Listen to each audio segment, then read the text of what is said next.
Kaos yang saya pakai ini adalah pemberian keponakan saya, eh, PSIM ya, Persatuan Sepak Bola Indonesia Mataram. Ini klub eh, perserikatan dari Yogyakarta ya. Eh,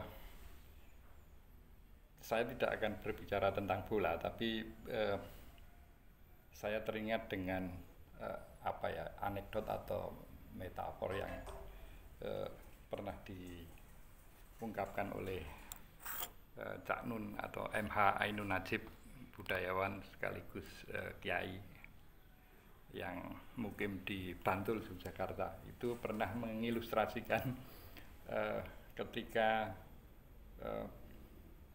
kesebelasan Jogja dengan Solo ketemu, itu pasti tidak akan terjadi gol. Ini kurang lebih ceritanya semacam itu. Karena apa? Karena karakter orang Jogja dan orang Solo itu sama-sama pekewuhan. Pekewuhan itu apa ya? Tidak enak hati kalau kalau menyakiti, kurang lebih begitu ya. Nah, kemudian diilustrasikan kalau uh, apa namanya, yang dari Solo pegang bola hendak menuju ke gawang PSIM atau Kesebelasan Yogyakarta, maka back dari Yogyakarta akan silahkan monggo, saya persilahkan untuk memasukkan gol begitu ya. Ini sopan santunnya orang Jogja. Kemudian Kesebelasan dari Solo tidak kalah diplomatisnya dengan pendekatan unggah-ungguh atau unggah-ungguh itu apa ya, kesopan santunan diplomatis. Maka dia akan, kalau toh dia berpeluang untuk menggolkan bola, dia akan menendang tapi meleset karena menghormati lawannya. Ini ya tentu ini sebuah anekdot yang tidak mungkin terjadi di lapangan sesungguhnya, tapi bahwa MH Ainun Najib itu ingin menggambarkan karakter orang Solo dan orang Jogja yang sama-sama pekewuhan gitu ya. Nah, terkait dengan karakter, kemudian cara berdiplomasi, cara mengungkapkan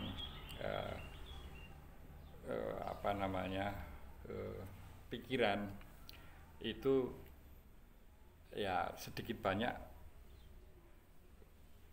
tergantung pada bentukan budaya yang memang selama bertahun-tahun membentuk pribadi seseorang. Nah, ini kaitannya dengan Gus Miftah yang heboh akhir-akhir ini karena umpatan kepada penjual es teh keliling di mana acara itu diisi oleh Gus Miftah. Ini sudah menjadi viral dan akhirnya Gus Miftah menyatakan minta maaf karena mungkin sudah membuat gaduh dan seterusnya. Ini ya sebetulnya saya yakin bahwa Gus Miftah tidak bermaksud seperti itu. Maksudnya tidak bermaksud menyakiti hati, tetapi bahwa ungkapan itu menyakiti hati penjual es teh keliling dalam acara itu, ya boleh jadi iya. Coba kita bayangkan kalau misalnya penjual es tersebut punya anak, kemudian juga ikut di situ, kemudian istrinya, ketika bapaknya atau suaminya dikatakan goblok, itu ya bagi Gus Miftah barangkali tidak apa-apa, tapi bagi anak maupun istri si penjual es itu tentu akan tergores hatinya. Ini masalah komunikasi saja ya. Kalau saya sih paham betul, bukan sok tahu ya, tapi ya seperti itulah Gus Miftah, bahwa di satu sisi dia tidak sopan iya, kemudian di sisi yang lain bahwa dia egaliter iya gitu ya.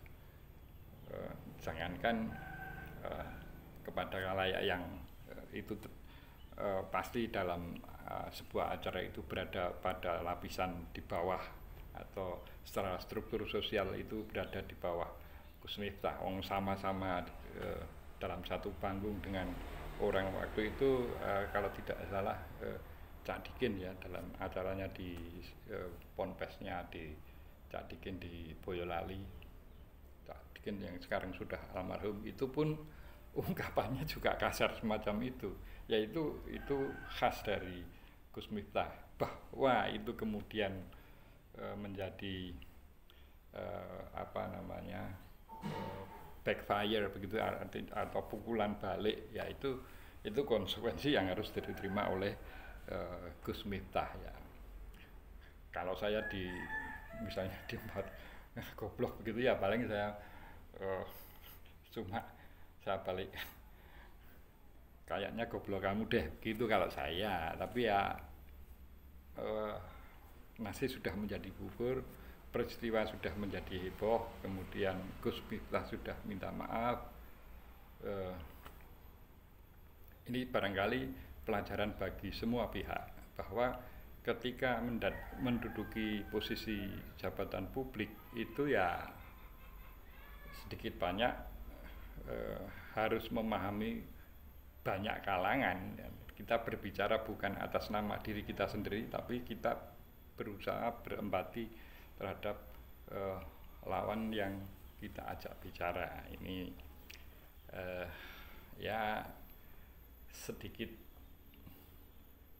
apa namanya kecelakaan kecil yang menghinggapi kabinet Mr. Prabowo. Padahal sekitar sebulan yang lalu saya pernah ngobrol tentang orang-orang yang bermasalah di sekitar Mr. Prabowo, bahkan sangat bermasalah. Itu saya justru tidak pernah terlintas dalam pikiran saya itu seorang Gus Miftah, tetapi justru yang jadi heboh yang saat ini adalah Gus Miftah ya ini coba Mr. Prabowo, meskipun Anda mencoba mengakomodasi beberapa kepentingan, tetapi saya kira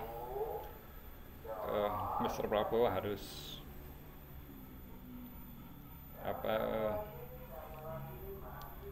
membersihkan anasir-anasir yang saya kira akan jadi penghalang rencana ke depan Anda. Saya berharap bahwa Mr. Prabowo bersiteguh dengan apa yang sudah dipikirkan, sudah dituliskan, dan sudah diucapkan. Nah, ini hal-hal yang ya sebetulnya remeh-temeh, itu tetap Mr. Prabowo harus punya perhatian untuk memberesi dalam tanda kutip ya orang-orang yang bermasalah dan yang sangat bermasalah. Salam konstitusi.